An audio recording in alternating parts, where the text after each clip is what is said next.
আর দেখো, যুগান্ত পর্যন্ত প্রতিদিন আমি তোমাদের সঙ্গে সঙ্গে আছি।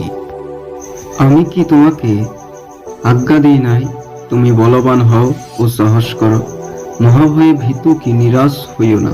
কেননা তুমি যে কোনো স্থানে যাও, সেই স্থানে তোমার ঈশ্বর সদাপ্রভু তোমার সহবর্তী। তুমি যখন জলের মধ্য দিয়া গমন করিবে, আমি তোমার সঙ্গে সঙ্গে থাকিব। যখন নদ নদীর মধ্য দিয়া গমন করিবে, সে সকল তোমাকে মগ্ন করিবে না। যখন অগ্নির মধ্য দিয়ে চলিবে, তুমি পুড়িবে না, তাহার শিখা তোমার উপরে জ্বলিবে না।